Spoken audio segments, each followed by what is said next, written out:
Assalamualaikum warahmatullahi wabarakatuh. Perkenalkan, nama saya Nasbi Dawari dari Prodi Bisnis Digital kelas D dengan NIM B40024026 dari Fakultas Ekonomi Bisnis.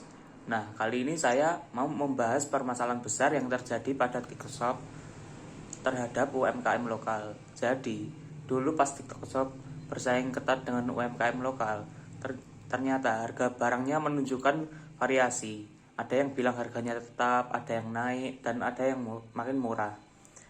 Tapi masalahnya bukan cuma soal harga aja. Masalahnya juga dari dampak ini kerasa banget bagi pedagang lokal, terutama UMKM. Mereka protes karena harga TikTok Shop ini yang murah banget bikin mereka nggak bisa bersaing. Kalau kayak gini terus, ekonomi lokal makin terancam. Jadi permasalahan ini soal fair competition atau persaingan yang sehat. TikTok Shop sebelumnya dikenal pakai strategi predatory pricing, yaitu jual barang dengan harga super murah, bahkan di bawah modal.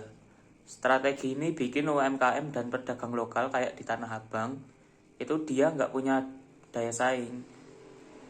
Terus setelah diakuisisi oleh Tokopedia, transaksi TikTok Shop ini sekarang dialihin ke Tokopedia. Tapi pedagang tetap merasa dirugikan. Banyak yang bilang masih subsidi besar buat harga barang tertentu, yang bikin pembeli ini tetap memilih belanja di sana. Jadi UMKM lokal lagi-lagi jadi korban karena itu mereka nggak bisa jual dengan harga serendah itu.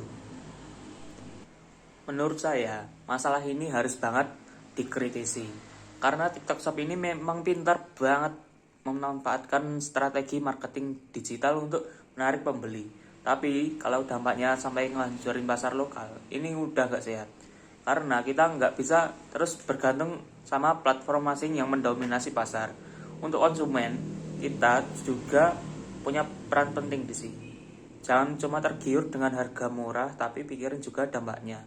Kalau kita terus beli di platform yang nggak mendukung produk lokal, siapa yang akan memutar roda perekonomian kita? Jadi lama-lama nanti UMKM kita ini bisa hilang dan nggak ada yang mau menjual barang-barang secara offline lagi.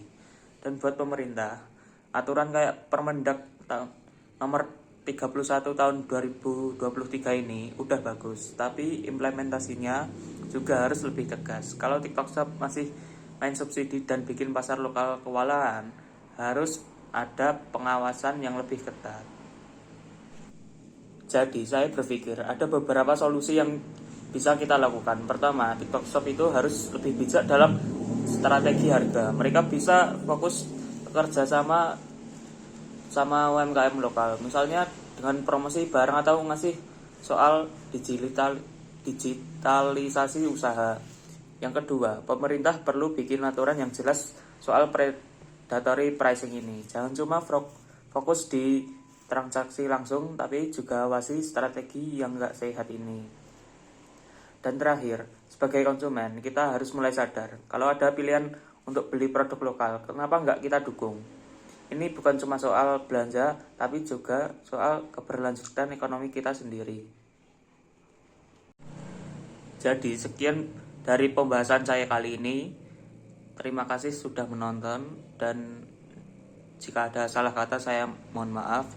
Wassalamualaikum warahmatullahi wabarakatuh.